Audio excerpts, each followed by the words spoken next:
Good morning and welcome to the VSA Couple of 5 Minute Morning Miner on Thursday, the 28th of July.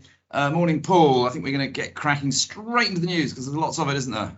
Yes, there is lots of it. I'm not going to concentrate on all the different quarterly activity reports that have been released by the ASX and London listed players simply because they are regulatory filings. Lots of times of news that's already been released, a summary of their news is in there, and everyone can look those up separately. I want to comment on instead upon some of us clientele of VSA Capital, but also some of the other important pieces of news I thought came out from juniors in the battery material space. So, first of all, yep. First of all, we had piece of news out here that from Kazera Global that they have gotten a permit issued here for mineral sands that they've been trying to get for quite some time here on their beach placer area in Namibia. Kazera Global has been trying to produce diamonds from those beach placers as well, but they recognize that to really get some stable and significant revenue coming from these licenses, they ought to try to develop the mineral sands that are obvious and present there. So, but they have had attempting to get these permits for some time, and now they have gotten a permit. So now it's just to get the certificate in hand from the government, and they think that they can start producing mineral sands within or by the first part of next year, they think.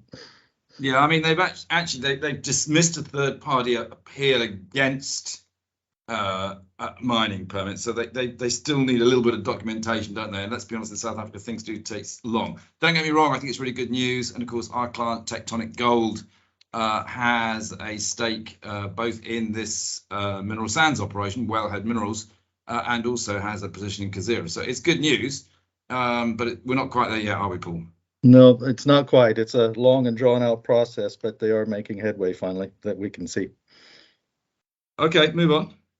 Yep, I am going to mention the Shanghai Mining Club member's quarterly activities report, Galen Lithium, the lithium brine developer in Argentina. Again, they had repeated much of what they've already put press releases out about, but important to remember that they have been concentrating on the Patapila license, which is one of the lesser drilled licenses of brines on their holdings there in the Hombre Muerto Salar. So the pump tests as well as definition in order to move inferred lithium brine volumes to indicated for the purposes of advancing those along. And they do have 54 million in cash still at period end, so plenty of capital to keep pushing along here on that. Yep, always good to have a good strong cash position, isn't it? Yep. Okay, let's keep going. Shanghai Mining Club member and TSX listed benchmark metals, the BC gold explorer on the Lawyers property in northern BC.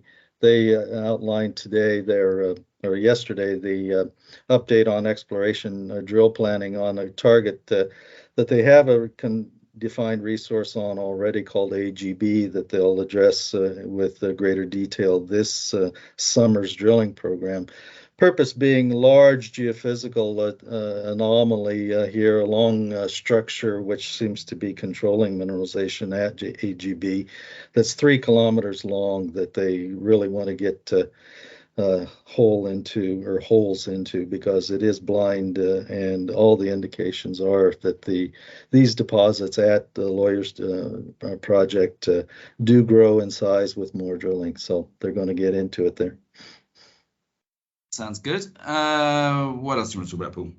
And also, it is important to recognize, too, the passing of one of the titans in the mining business, Western mining business, Lucas Lundin, the founder of the Lundin Group of companies, has passed away. And he is well known by every C-suite management group, I think, in the world for his support of the mining industry and his capability in finding and developing companies from scratch, essentially.